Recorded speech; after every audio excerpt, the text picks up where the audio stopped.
La guerre qui nous fascine et qui nous terrorise. La guerre qui en réjouit certains et en endeuille d'autres. Ensemble, nous allons voir ce qu'est la guerre et réellement comprendre son vrai visage. La guerre ne meurt jamais. Pendant que des obus et des balles tombent sur des soldats à Verdun, où des milliers d'hommes meurent en quelques instants seulement, plusieurs Romains seront tués dans un fort par des bombardements, alors qu'au Thermopyles, dans l'Antiquité, 300 soldats de Sparte se sacrifient pour sauver le reste de l'armée grecque battant en retraite. Le roi Léonidas Ier, très célèbre, s'illustrera dans cette ultime bataille où il trouvera la mort, comme 300 Spartiates dévoués à ce roi, qui pensaient que la cause qu'ils défendaient était plus importante que leur vie. Ils suivirent Léonidas dans sa mort, mais ce sont eux-mêmes qui ont fait ce choix, se sacrifiant pour sauver leurs compatriotes.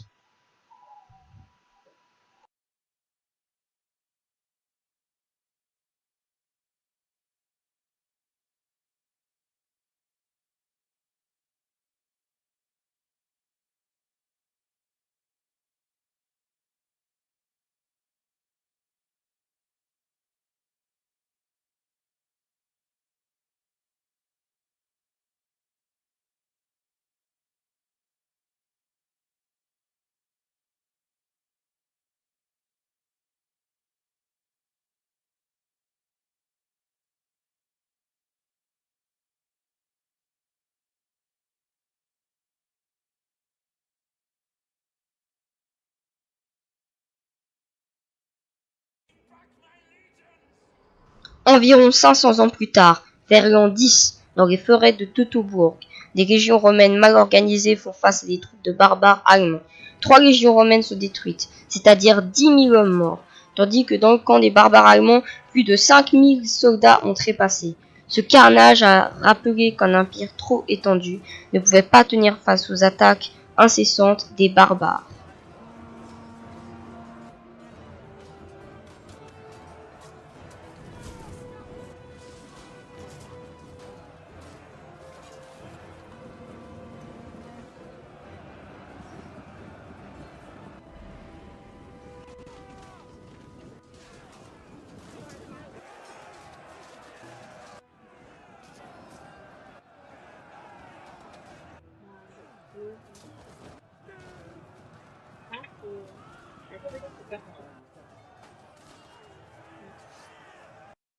Dans l'histoire, les guerres étaient des boucheries gigantesques. Plusieurs milliers d'hommes y trouvaient la mort, et presque autant en étaient blessés. Mais, pour l'honneur des dirigeants, les soldats devaient mourir pour la nation, pour leur patrie. Ils n'étaient que des jouets manipulés par leurs dirigeants, sans pitié envers ces hommes, parfois recrutés de force et envoyés au front.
Une fois sur le front, les soldats doivent braver les balles, les boulets et les baïonnettes, toutes ces armes qui, en quelques secondes, peuvent mettre fin à leur jour.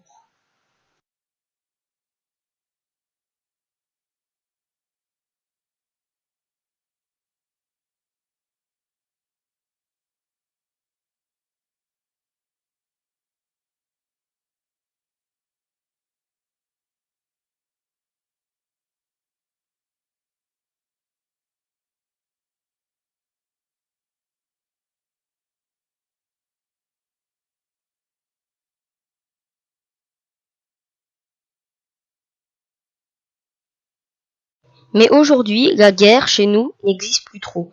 C'est plutôt une série d'émeutes que la police réprimera, durement ou pas selon les circonstances.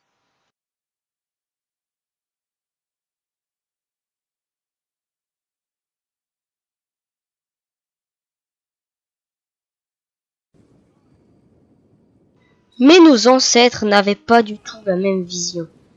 D'ailleurs, les hommes incluaient massivement des animaux dans leur boucherie, et, aussi gros soient-ils, ils n'échappaient jamais à la mort.